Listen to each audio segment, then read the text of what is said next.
Hello, my name is Aileen Linn, and today my colleagues and I would like to share with you our insights on improving equity of access to medical school from the perspectives of a new foundation year pre-medicine programme, the Glasgow Access Programme, or GAP for short. The University of Glasgow is committed to improving equality of opportunity to education and provide a wide array of widening access support programmes. These apply to applicants that are from 0 to 40 most deprived Scottish postcodes, SIMD 0 to 40, applicants who are carers, are care experienced, or estranged from family and living without support, those with refugee status or seeking asylum in the UK. All of these applicants are considered for contextualised admissions to ensure that all circumstances faced by applicants are taken into consideration and that adjusted offers are provided to the standard entry requirements. Universities' widening participation requirements are in part driven by the Scottish Government, who in 2016 stated a priority goal for the government that by 2030, 20% of Scottish domiciled university entrants to full-time first degree courses should come from the 20% most deprived communities. And a blueprint for fairness was produced by the Commission on Widening Access, including recommendations. Standard entry admissions to medicine degree requires Scottish students to achieve 5 A grades in their higher exams by the end of their 5th year of secondary school study. Using contextualised admissions for widening participation students provides a 2-grade band adjustment from 3A and 2B grades and/or a 10% addition to the UCAT score. Adult learners can also return to study medicine through the swap access to medical studies courses. This figure illustrates the SIMD 20 entrance to medicine between 2009 and 2020. Before the introduction of REACH, the 2009 MD 20 entrance was 2.7%. And through the efforts of the medical school and the widening participation team, a 3-fold increase to 8.8% was achieved by 2017. But despite the higher numbers participating in the REACH programme and the continued progress via swap, there was still a limited pool of MD20 applicants achieving the adjusted entry requirements, which posed difficulty for further progress beyond this level and the achievement of the Scottish Government targets introduced in 2016. However, you can see from this graph that there is a significant increase in intake in 2018, and this is a result of the introduction of the pre-medicine Glasgow Access Programme. The University of Glasgow had successfully won funding from the Scottish Government to introduce this new pathway to medicine in 2017, with these students subsequently progressing to medicine intake in 2018. So GAP provided a significant transformation in widening access to medicine.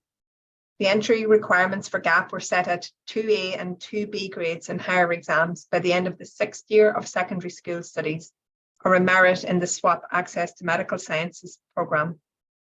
There is no requirement for GAP students to complete UCAT, and the interview is a condensed version of the medicine interview process. So GAP allowed us to greatly expand the number of talented widening participation applicants for medicine.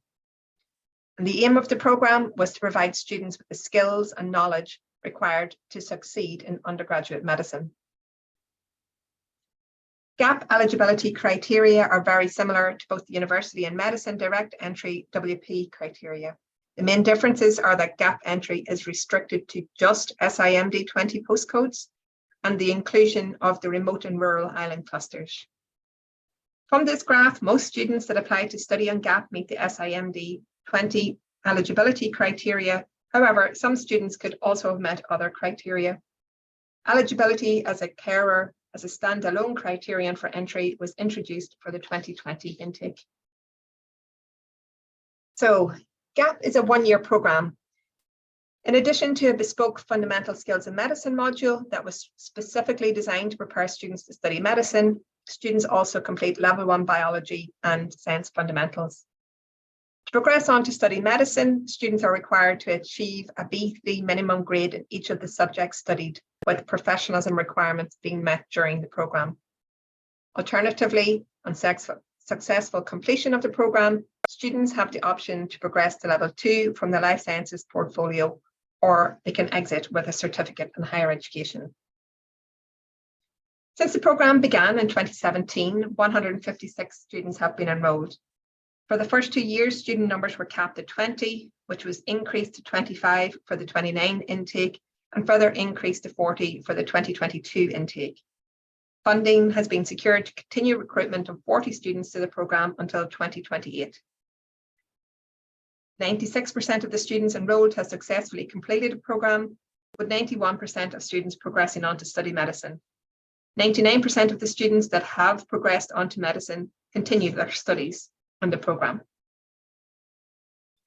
The results that follow are a summary of the results of 2 separate cohort studies. The research question for both studies aimed to understand the experiences of students that had completed GAP and then transitioned to first year medicine. The first cohort of students took part in the first study, which was completed in September 2019. The students had just completed year 1 of medicine and were about to progress on to year 2, with 14 of the 19 eligible students participating in the semi-structured focus groups.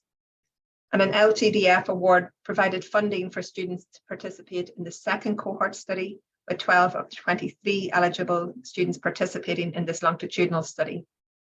So during GAP, students are trained on how to write reflectively, and as part of this study, the participants were asked to keep reflective personal diaries with questions prompting them to reflect on their academic and social adjustments during this first year transition.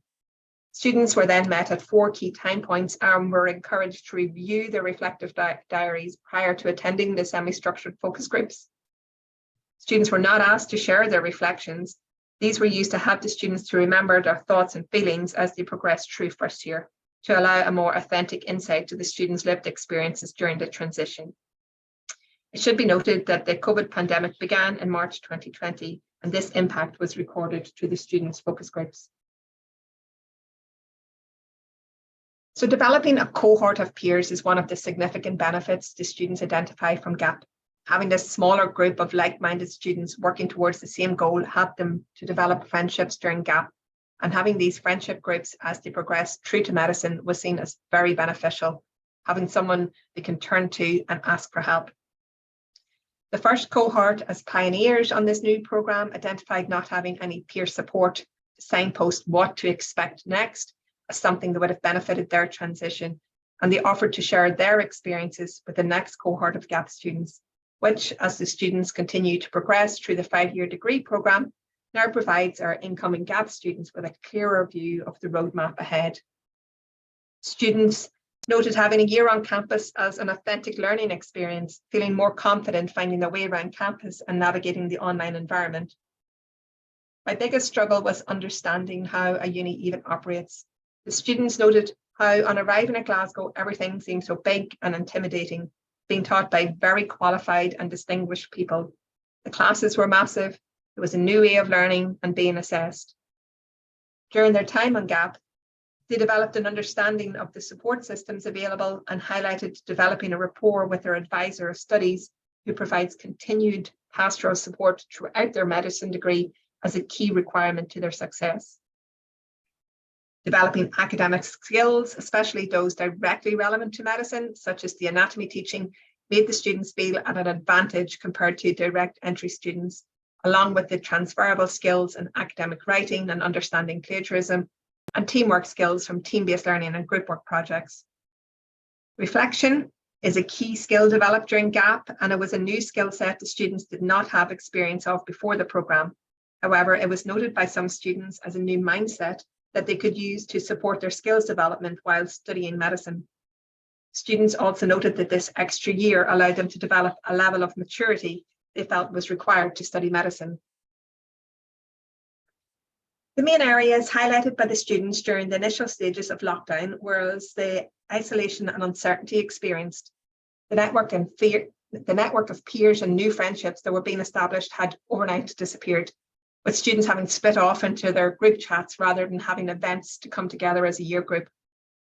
The students noted still feeling part of a bit of a community, with the friendships developed during GAP being valued for the support they could provide each other during this time. Recognising they would now miss out on social events that should have happened at the end of the year that would have allowed them to forge more of a bond and encourage these friendships to develop, improving that sense of belonging. The loss of the university campus impacted the students' motivation to learn, finding it harder to study at home without being surrounded by peers. For some, there were additional caring responsibilities or difficulties in finding a quiet study time and space, with one student resorting to taking part in online classes in their car to get some peace. There was a strong sense of not knowing what was going to come next for them in their learning journey. Even though we know people from GAP last year, they don't know what advice to give us. As a new widening participation programme, we have continuously welcomed feedback and the programme has constantly developed. However, there are lots of learning opportunities that we will need to explore further. It's a key requirement that we advocate for this programme and the students that enter medicine through this route and the benefits they bring both to the medical profession and the community of patients they will eventually serve. We can increase the opportunity for more students by publicising the programme more widely as a route of entry to medicine. Working in partnership with the medical school staff, including the Equity and Attainment Committee, we can review the students' progression through the medicine degree programme. There are opportunities to improve peer support networks and address barriers to GAP student inclusion in student societies. Further development of the clinical mentors network will provide students with career insights to help them gain the attributes required for a medical student graduate. As one of the retention and transition officers for MVLS, I will continue to work with the university-wide groups that support transition and success for students at the University of Glasgow. Thank you for listening.